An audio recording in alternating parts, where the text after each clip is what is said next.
selamat bertemu kembali bak siaran aku malam tu.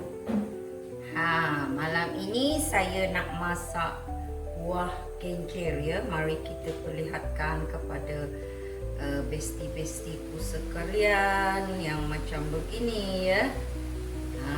Yang selalunya saya masak batang dia, hari ini saya nak membawa anda memasak bunga genjer ataupun buah dia begini rupa ya. Kita cuci, kita potongkan begini, kemudian kita ramaskan dengan sedikit garam, kita basuh bersih, dan sekarang kita nak masak. Okey, masaknya simple saja, kita tumis-menumis saja dengan ikan bilis ya. Okey, kita letakkan belacan sedikit ya. Okey, mari kita menumis.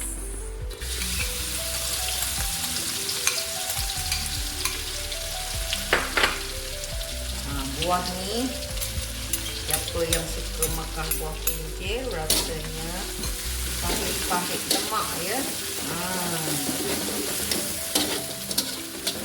Dia sedap ditumis pedas saja kalau buah dia ni ya.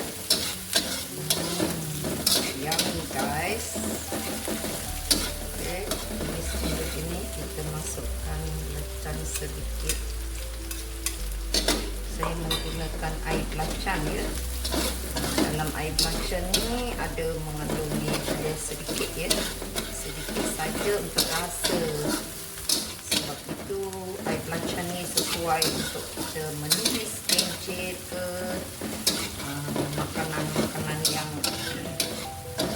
rasanya ada pahit sedikit. Kita letakkan air belacan sangat umum ya. Sedap. Masaknya senang, makannya sangat lazat ya. Okey, selepas tumis-penumis kita harum bau wangi, kita masukkan ni buah genjer ya. Ini semua buah dia ya, saya masak malam ni.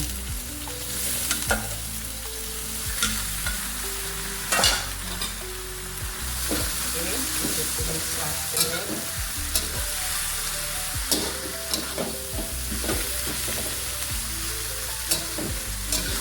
Kalau buah ni kan, kalau kita ramas dia, jangan ramas dia terlalu kuat sangat ya. Kita ramas dia lembut-lembut saja, jangan merosakkan dia punya bunga atau buah dia ya. Sebab kita nak rasa nikmat dia. Kalau dia diramas terlalu kuat, dia akan hancur ya. Okey, kita tumis macam ni, kita letakkan perasa dia ya.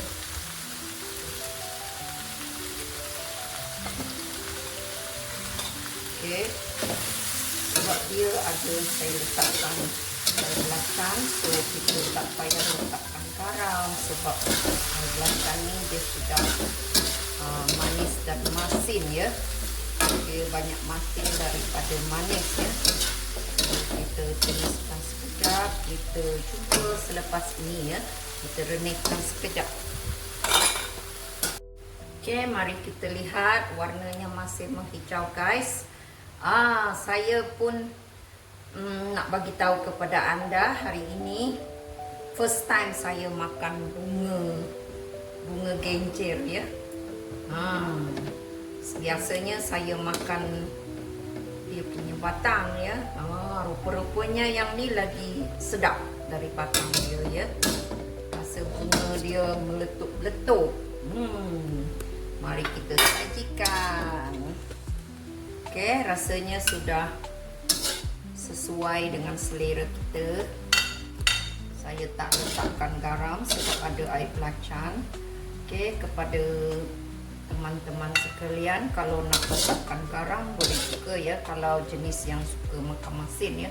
Tapi bagi saya ini sudah sangat sempurna ya.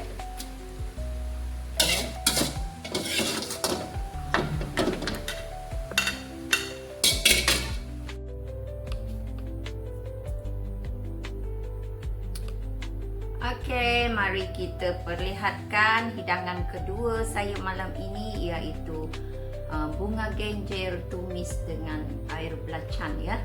Oh, rasanya sangat mantap. Mari kita try, guys. Okey, ini dia buahnya. Okey, dia ada bulat-bulat gini ya. Okey, mari kita rasa. Tiup dulu panas. Okey.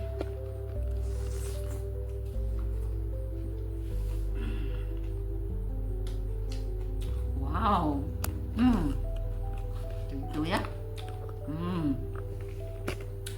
Rasanya pahit-pahit sedikit ya. Lemak. Sangat mantap, guys. Sebab air belacan tu mengandungi sedikit gula ya.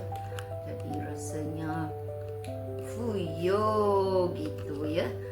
Jangan lupa subscribe.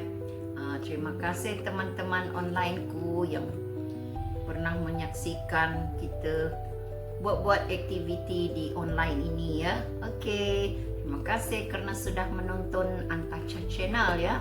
Okey, terima kasih untuk malam ini juga. Bye.